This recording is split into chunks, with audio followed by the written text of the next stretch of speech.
ایک صاحب فرح گوگی کا ایک پاسپورٹ سامنے آیا ہے جو بہت سی ایک غیر معروف ملک ہے. دیکھیے وہ ایک تو ہمارے لوگوں کی معلومات میں اضافہ ہوا کہ اس طرح کے ممالک بھی موجود ہیں اور جن کے پاسپورٹ بھی جو ہے بڑے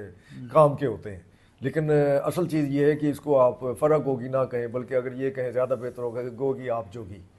کیونکہ یہ مثال جو ہے بڑی پرانی تھی اور پتہ نہیں کس نے یہ سب سے پہلے اس کی ابتدا کی، لیکن اب اس کی سمجھ آ گئی کہ گوگی جو ہے وہ آپ جوگی ہے اب اور جس سمجھ طریقے سے لوٹ مار اچھا کی ویسے ایک کم از کم جی اور کچھ ہے نہیں، لیکن مجھے یہ لگتا ہے کہ جس انداز میں پاسپورٹ اور جس کا استعمال ہے، جس انداز میں چھوٹے ملک کا بنایا گیا، جس انداز میں اس کا مطلب ہے کچھ جو شکوک ہیں فرح گوگی پر، جو الزامات لگے ہیں وہ ہیں ٹھیک. دیکھیے یہ الزامات تو ایسے بلا وجہ نہیں ہے، یہ کوئی مذاق نہیں ہے، یہ پاسپورٹ کا سامنے آنا ہی یہ اس بات کا ثبوت ہے کہ ہاں چوری کی گئی ہے اور اس کو ٹھکانے لگانے کے لیے جو ہے وہ اس طرح کا جو ہے وہ ایک طریقہ اختیار کیا گیا ہے گوگی آپ جوگی نے.